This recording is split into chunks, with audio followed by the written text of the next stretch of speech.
بسم اللہ الرحمن الرحیم۔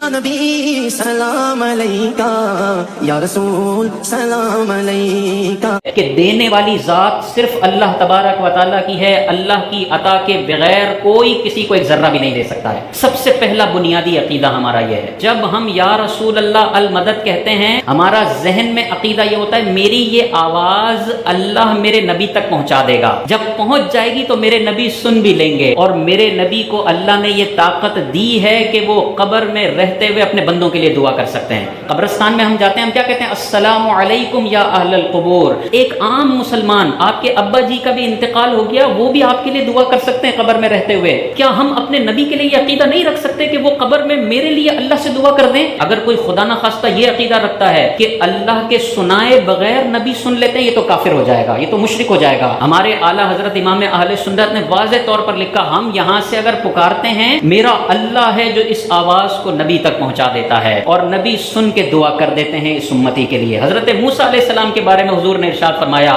معراج کی رات میں جا رہا تھا تو موسیٰ علیہ السلام اپنی قبر میں زندہ تھے اور نماز پڑھ رہے تھے۔ اللہ نے اپنے نبیوں کو یہ طاقت دی ہے کہ قبر کے اندر وہ کھاتے بھی ہیں، وہ پیتے بھی ہیں، وہ آرام بھی فرماتے ہیں، وہ نمازیں بھی پڑھتے ہیں، وہ ذکر الہی بھی کرتے ہیں، اور وہ اپنی امتیوں کے لیے دعائیں بھی کرتے ہیں۔ تو اگر ہم اس عقیدے سے اپنے نبی کو پکارتے ہیں کہ دینے والی ذات اللہ کی ہے، اللہ میری آواز نبی تک پہنچائے گا، اور نبی میرے لیے اللہ کی بارگاہ میں دعا کر دیں گے، اور نبی مستجاب الدعوات ہیں، اللہ تعالیٰ ان کی دعاؤں کو رد نہیں فرماتا ہے، تو میرا بیڑا پار ہو جائے گا۔ اس میں کہاں سے شرک آ گیا؟ اب میں آپ کو قرآن حدیث سے ایسی مثالیں بتاتا ہوں جس میں صحابہ نے نبی سے اسباب سے ہٹ کر مدد مانگی ہے۔ حضرت ابو ہریرہ رضی اللہ تعالیٰ عنہ، حافظے کی کمزوری کا مسئلہ پیش آیا، حضور کی بارگاہ میں آئے کہ یا رسول اللہ حافظہ کمزور ہے۔ اب اگر حضور کوئی جڑی بوٹی دیتے کہ یہ جڑی بوٹی کھا لو تمہارا حافظہ مضبوط ہو جائے گا، تو وہ اسباب کے تحت مدد ہوتی، لیکن حضور علیہ الصلوۃ والسلام نے دامن کو پھیلایا، کچھ پڑھا، اور ابو ہریرہ کو فرمایا کہ سمیٹ لو۔ ابو ہریرہ نے سمیٹا تو حافظہ اتنا مضبوط ہو گیا کہ آپ ارشاد فرماتے ہیں اس کے بعد میں کبھی کچھ بھی نہیں بھولا۔ یہ صحابہ کا عقیدہ تھا کہ اسباب سے ہٹ کر بھی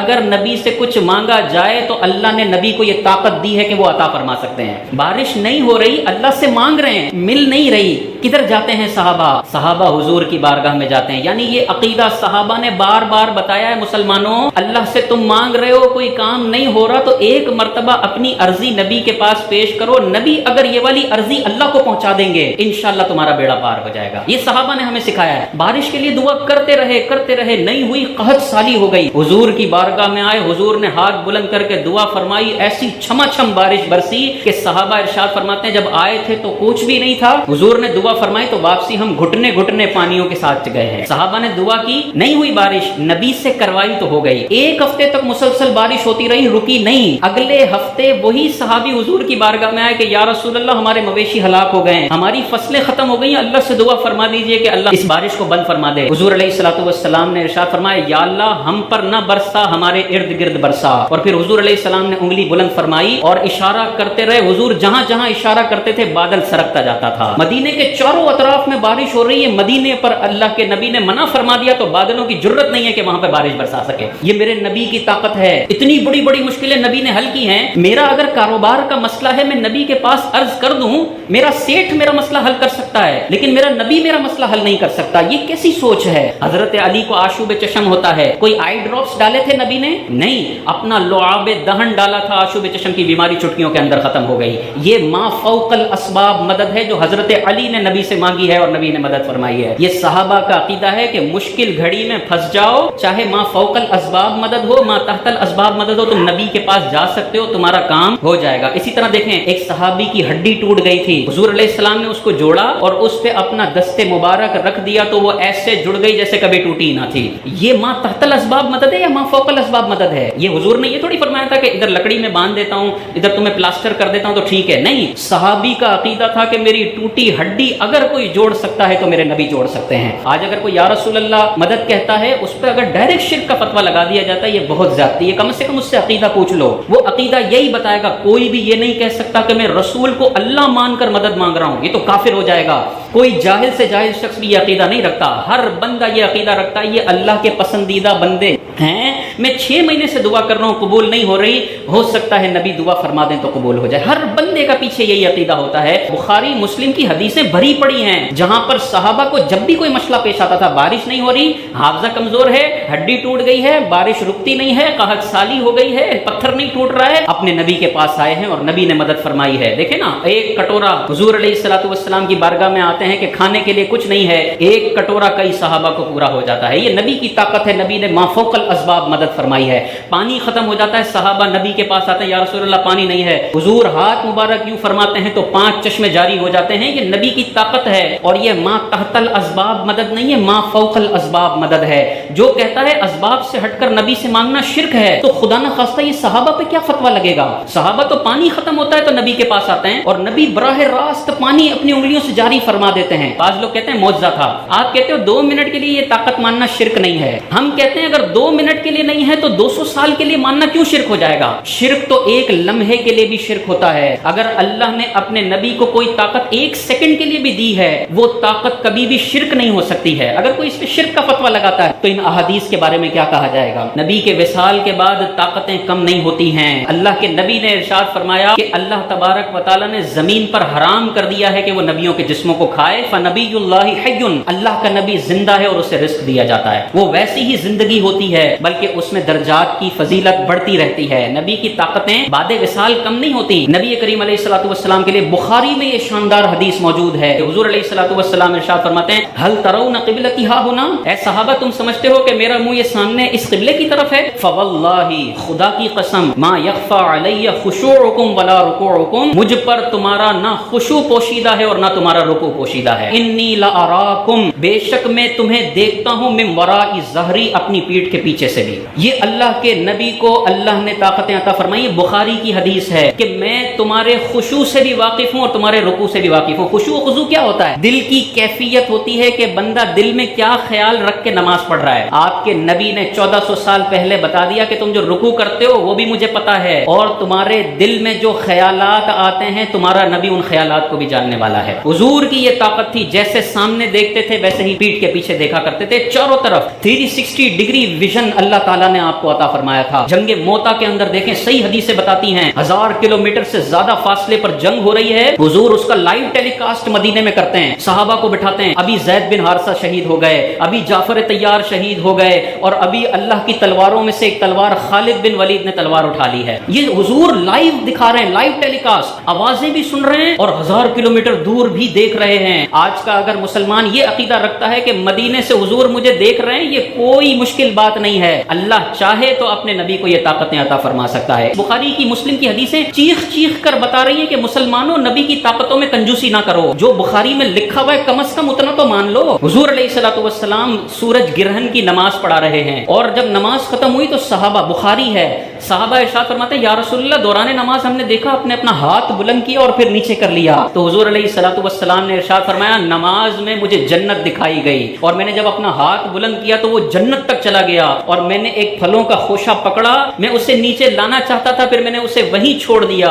اگر میں وہ جنت کا خوشہ نیچے لے آتا تو تم ساری زندگی اسے کھاتے رہتے، وہ ختم نہ ہوتا۔ یہ بخاری کی حدیث ہے کہ حضور سامنے بھی دیکھ رہے ہوں، اللہ تعالیٰ 7 آسمانوں پر جنت دکھا سکتا ہے، اور طاقت دیکھیں کہ ہاتھ بلند کرتے ہیں تو یہ ہاتھ اتنا ہے، لیکن 7 آسمانوں پر جنت میں ٹچ کرتا ہے اور جنت کے پھولوں کا خوشہ نیچے لانے کی طاقت رکھتا ہے۔ یہ طاقتیں اللہ نے اپنے نبی کو دی ہیں۔ اگر آج یہ طاقتیں میں مانوں کہ میرے نبی کے پاس یہ طاقت ہے کہ وہ جنت کو ٹچ کر سکتے ہیں، وہ کراچی میں کسی بندے کے گھر آ سکتے ہیں، لوگ کہیں گے تو مشرک ہے۔ بھائی بخاری کی حدیث کا تم کیا جواب دو گے؟ معجزہ کبھی بھی شرک نہیں ہوتا، شرک 24 گھنٹے شرک رہتا ہے اور 7 دن شرک رہتا ہے، 24/7 شرک ہمیشہ شرک رہے گا۔ یہ نہیں ہو سکتا کہ 2 سیکنڈ کے لیے چلو اس کو شرک کی ایگزیمشن دے دی اور پھر شرک دھڑ دھڑ لگ جائے۔ آج 70 کروڑ مسلمانوں پر شرک کا فتویٰ لگایا جاتا ہے بڑی دلیری کے ساتھ، ہر ٹک ٹاک کی پوسٹ پہ لکھا جاتا ہے یہ قبر پرست ہے، یہ قبر کی پوجا کرنے والا ہے۔ یار آسان بات ہے کسی کو قبر پرست کہنا، کم از کم کفر کا فتویٰ لگانے سے پہلے اس سے جرح کی جاتی ہے، اس سے 100 سوالات کیے جاتے ہیں، پھر بولا جاتا ہے کہ بھائی تو کافر ہے، یہ مشرک ہے، یہ قبر پرست ہے، یہ دائرہ اسلام سے خارج ہے۔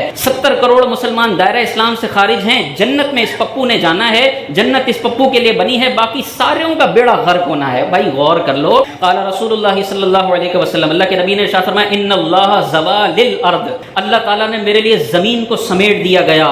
فرأیت مشارقها ومغاربها, تو میں نے اس کے مشرقوں کو بھی دیکھ لیا اور اس کے مغربوں کو بھی دیکھ لیا. اگر آج ہم نبی کے لیے عقیدہ رکھیں کہ نبی دنیا میں جہاں چاہے دیکھ سکتے ہیں, کہا جاتا ہے تم شرک کر رہے ہو. بھائی یہ بخاری, مسلم, سنن ابن ماجہ, ترمذی کی حدیثیں چیخ چیخ کے کہہ رہی ہیں کہ نبی کے پاس یہ طاقتیں ہیں, تم کنجوسی نہ کرو. کیوں کنجوسی کی جاتی ہے نبی کے فضائل کو بیان کرتے وقت, نبی کی طاقتیں بیان کرتے وقت؟ مسلمانوں کا یہ عقیدہ ہے کہ اللہ تبارک و تعالیٰ چونکہ کسی بھی چیز سے دور ہونے سے پاک و صاف ہے, لہذا اللہ تبارک و تعالیٰ کے لیے یہ عقیدہ رکھنا کہ وہ دور کی آواز سن لیتا ہے, یہ درست نہیں ہے, یہ غلط عقیدہ ہے. جبکہ انبیاء کرام علیہم السلام کے لیے دور سے سننے کا عقیدہ بالکل درست ہے. دیکھیں اللہ تعالیٰ نے قرآن مجید میں کیا ارشاد فرمایا, نحن اقرب الیہ من حبل الورید, سورہ قاف کی آیت نمبر 16 ہے. اللہ تعالیٰ اپنے بارے میں ارشاد فرماتا ہے, ہم اس بندے کے قریب ہیں اس کی دل کی رگ سے بھی زیادہ. یعنی اللہ تبارک و تعالیٰ تو تمام مخلوقات کے دلوں کی رگوں سے زیادہ قریب ہے. تو اللہ تو قریب کی آواز سنتا ہے, دور کی آواز سننا اللہ کا نہیں بلکہ انبیاء کا خاصہ ہو سکتا ہے. کیونکہ اگر دور کی آواز سننا آپ نے اللہ کے لیے مان لیا تو پھر آپ کو ماننا پڑے گا کہ اللہ فلانی فلانی چیزوں سے دور ہے, تو یہ تو کفریہ عقیدہ ہے. اگر اللہ کے لیے دور سے سننے کا عقیدہ اور اللہ کا دور ہونے کا عقیدہ رکھا جائے تو پھر یہ ماننا پڑے گا کہ اللہ ایک جگہ میں ہے, وہ جگہ ہم سے دور ہے, اور اس دور والی جگہ سے اللہ ہمیں دیکھ رہا ہے یا سن رہا ہے. اور یہ متفقہ اہل سنت والجماعت اور مسلمانوں کا عقیدہ ہے کہ اللہ کے لیے کوئی اسپیسیفک جگہ ماننا, اللہ کو ایک جگہ میں مقید ماننا, یہ کفریہ عقیدہ ہے. اللہ تبارک و تعالیٰ جگہ کی قید سے پاک ہے, اللہ تعالیٰ جہت کی قید سے پاک ہے, اللہ تعالیٰ زمانے کی قید سے پاک ہے, اللہ تعالیٰ موجود ہے اور اپنی قدرت کے ذریعے پوری کائنات کا احاطہ کیے ہوئے. ہم یہ نہیں کہہ سکتے اللہ فلانی ڈائریکشن میں ہے, اللہ فلانی ڈائریکشن میں ہے, اور اللہ تبارک و تعالیٰ ایک جگہ میں ہے جو ہم سے دور ہے. ٹھیک ہے, دور والا عقیدہ مخلوق کے لیے تو ہو سکتا ہے, خالق کے لیے دور سے سننے کا عقیدہ نہیں ہو سکتا. اور اب یہ جو عقیدہ ہے یہ جذبات میں آ کے عقیدہ نہیں بنایا گیا کہ بس ہمارا دل کیا اور ہم ایک دن صبح اٹھے اور ہم نے کہا انبیاء کرام علیہم السلام سب کی آوازوں کو سن سکتے ہیں اور سنتے ہیں. ایسی بات نہیں ہے, بلکہ ہمارا جو عقیدہ ہے وہ واضح قرآن کی آیتوں سے اور صحیح احادیث سے ثابت ہے. دیکھیں پہلی حدیث پاک ابن ماجہ شریف کی حدیث پاک ہے. حضور علیہ الصلوۃ والسلام ارشاد فرماتے ہیں, انی ارا ما لا ترون, بے شک میں وہ کچھ دیکھتا ہوں جو تم نہیں دیکھتے, واسمع ما لا تسمعون, اور میں وہ تمام باتیں سنتا ہوں جو تم نہیں سن سکتے ہو. اب وہ جو تم نہیں سنتے میں سنتا ہوں. اب کوئی بدبخت ہوگا جو انچی ٹیپ لے کے آئے گا اور کہے گا 2 فٹ نبی سن سکتے ہیں, 3 فٹ نہیں سن سکتے, 2 کلومیٹر سن سکتے ہیں, 3 کلومیٹر نہیں سن سکتے. بھائی تمہارے اندر کون سا بغض بھرا ہوا ہے کہ تم ان عام کلمات کو بھی مقید کر کے نبی کی سماعتوں پہ پہرے ڈالنے کی معاذ اللہ کوشش کر رہے ہو. نبی نے فرما دیا میں وہ بھی دیکھتا ہوں جو تم نہیں دیکھتے ہو, اور میں وہ سنتا ہوں جو تم نہیں سنتے ہو. اب دیکھیں اس سننے کی وسعتیں کتنی ہیں. ایک اور حدیث پاک معجم کبیر کی حدیث پاک ہے. حضور علیہ الصلوۃ والسلام نے ارشاد فرمایا, انی لاسمع عطیت السماء, بے شک میں ضرور سنتا ہوں آسمان کے چرچرانے کی آوازوں کو, آسمان کی بلندیوں پر چرچرانے کی آوازوں کو تاجدار کائنات مدینہ منورہ میں بیٹھ کر سنتے ہیں. تو تاجدار کائنات 3000 کلومیٹر دور سے ہمارا سلام سن لیں, ہماری گزارش سن لیں, یہ کوئی مشکل بات نہیں ہے. اللہ نے اپنے حبیب کو یہ طاقتیں عطا فرمائی ہیں, اور دور سے سننا مخلوق کا خاصہ ہو سکتا ہے, اللہ تبارک و تعالی دور ہونے سے پاک و صاف ہے. تیسری دلیل دیکھیں, ابو داؤد شریف کی حدیث پاک ہے. ایک عورت حضور علیہ الصلوۃ والسلام کی بارگاہ میں آئی بکری کا گوشت بنا کر. تاجدار کائنات نے جب اس بکری کے گوشت کو تناول فرمانا چاہا تو حضور علیہ الصلوۃ والسلام نے اس عورت سے پوچھا کہ کیا تو نے اس گوشت کے اندر زہر ملایا ہے؟ تو وہ عورت حیران ہوئی اور پوچھنے لگی کہ آپ کو کیسے پتا چلا؟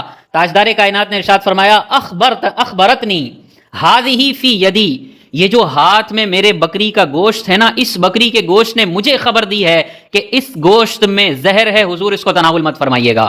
اسی طرح دیکھیں بخاری کی حدیث ہے, حضور علیہ الصلوۃ والسلام ایک مرتبہ قبرستان سے گزرے تو 2 قبروں کو ملاحظہ فرمایا, اور حضور علیہ الصلوۃ والسلام نے ان قبر میں موجود لوگوں پر جو عذاب ہو رہا تھا اس کی آوازوں کو سنا. سمیع کا لفظ حدیث میں بخاری میں موجود ہے کہ تاجدار کائنات نے ان 2 قبر والوں کے عذاب کو سنا, اور پھر ارشاد فرمایا کہ ان دونوں قبر والوں کو عذاب ہو رہا ہے، ان میں سے ایک چغل خوری کیا کرتا تھا اور دوسرا پیشاب کی چھینٹوں سے نہیں بچا کرتا تھا۔ اندازہ کریں تاجدار کائنات نہ صرف آسمانوں کی آوازوں کو سن سکتے ہیں، جانوروں کی آوازوں کو سن سکتے ہیں، جانور کٹ کر پک کر سامنے آ جائے اس کی آوازوں کو سن سکتے ہیں، بلکہ تاجدار کائنات نے ارشاد فرمایا بخاری کی حدیث میں کہ جو انتقال کر کے قبروں میں چلے جاتے ہیں اور ان کے انتقال کو کئی 100 سال بھی ہو جائیں، اگر ان پر عذاب ہو رہا ہے تو تمہارے نبی کو ان کے عذاب کی بھی آواز آ رہی ہے۔ اور یہاں پہ کوئی بھی ایکسپائری ڈیٹ نہیں ہے۔ جب بھی اس قسم کی حدیثیں بتائی جائیں تو جو منکر طبقہ ہے وہ کہتا ہے یا تو یہ تو معجزہ تھا، یہ 5 منٹ بعد طاقت ختم ہو گئی تھی، یہ آدھے گھنٹے بعد طاقت ختم ہو گئی تھی۔ یار تمہارے پاس کیا دلیل ہے کہ ان ساری حدیثوں میں کوئی نہ کوئی ایکسپائری ڈیٹ تھی؟ یہ سارے مضارع کے صیغے ہیں، یہ ساری وہ چیزیں ہیں کہ تاجدار کائنات ارشاد فرماتے ہیں میں دیکھتا ہوں تم نہیں دیکھتے ہو، میں سنتا ہوں تم نہیں سنتے ہو، اور یہ لوگ کہتے ہیں بس معجزہ تھا، 5 منٹ بعد ختم ہو گیا، 20 منٹ بعد ختم ہو گیا۔ تمہارے پاس قیامت تک کا ٹائم ہے، ان حدیثوں کے اندر ہمیں کوئی ایکسپائری ڈیٹ نکال کر دو کہ حضور اس ٹائم کے بعد نہیں سنتے تھے۔ تاجدار کائنات نے ایسی کوئی بات ارشاد نہیں فرمائی ہے۔ اسی طرح دیکھیں قرآن مجید کے اندر سلیمان علیہ السلام کا قافلہ گزر رہا ہے، دور 3 میل دور چونٹیاں ہیں، اور چونٹیوں میں سے ایک چونٹی کہتی ہے کہ ساری چونٹیوں اپنے گھروں میں داخل ہو جاؤ، بلوں میں چلی جاؤ، ایسا نہ ہو کہ سلیمان علیہ السلام کا قافلہ آئے اور تمہیں کچل کر چلا جائے۔ اللہ تعالیٰ سلیمان علیہ السلام کے حوالے سے ارشاد فرماتا ہے فَتَبَسَّمَ ضَاحِكًا مِّن قَوْلِهَا، سلیمان علیہ السلام چونٹیوں کی آواز سن کر مسکرا کر ہنس پڑے۔ چونٹیوں کی آواز سن رہے ہیں اور سلیمان علیہ السلام سن رہے ہیں، اور 3 میل دور چونٹیاں بات کر رہی ہیں۔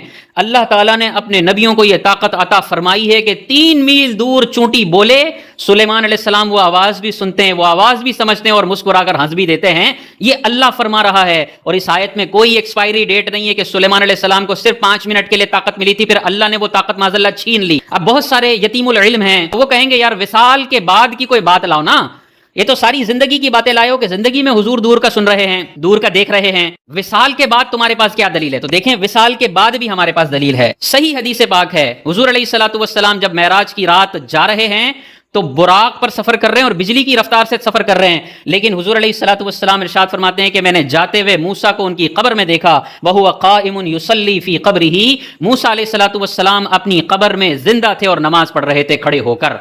اب یہ بعد وصال کی بات ہو رہی ہے، موسیٰ علیہ السلام کے انتقال کو ہزاروں سال ہو چکے ہیں، آج بھی موسیٰ اپنی قبر میں زندہ بھی ہیں اور کھڑے بھی ہیں اور نمازیں ادا فرما رہے ہیں۔ پھر دیکھیں صحیح احادیث میں آتا ہے پھر حضرت موسیٰ علیہ السلام قبر سے شفٹ ہوتے ہیں اور مسجد اقصیٰ پہنچتے ہیں، حضور سے ملاقات کرتے ہیں، یعنی اللہ تعالیٰ نے اختیار دیا ہے کائنات میں جہاں کہیں چاہیں انبیاء اپنی قبروں سے جا کر سفر کر سکتے ہیں۔ پھر بخاری مسلم کی واضح احادیث یہ بتاتی ہیں کہ تاجدار کائنات پھر جب آسمانوں کی سیر کے لیے گئے تو 6ٹھے آسمان پر حضرت موسیٰ علیہ السلام وہاں پر پہلے سے موجود تھے۔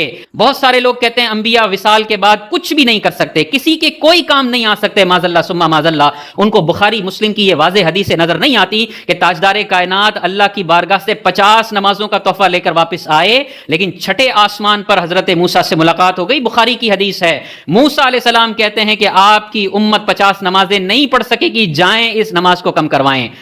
آج ہم 5 نمازیں پڑھ رہے ہیں، ہر منکر جو کہتا ہے نبی کچھ بھی نہیں کر سکتے بعد وصال، وہ مانتا ہے یہ 50 سے جو 5 ہوئی ہے نا، یہ موسیٰ علیہ السلام نے بار بار بعد وصال تاجدار کائنات کو مشورہ دیا اور ہماری مدد کی ہے، قیامت تک کے مسلمانوں کی مدد کی ہے وصال کے بعد حضرت موسیٰ علیہ السلام نے۔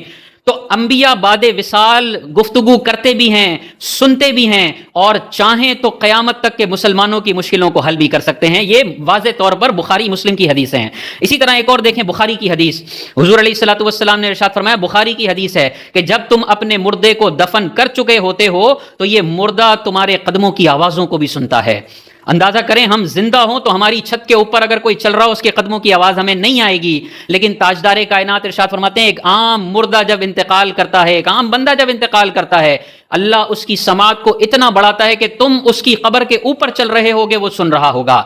تو جو نبی کے سننے کے منکر ہیں ان کو بخاری کی یہ واضح حدیث نظر نہیں آتی کہ حضور ارشاد فرماتے ہیں عام مردہ تمہارے قدموں کی آواز سنتا ہے۔ تو اولیاء اللہ کی شان کتنی بلند و بالا ہے، انبیاء کی شان کتنی بلند و بالا ہے، اور امام الانبیاء کی شان اور عظمتیں کتنی بلند و بالا ہیں۔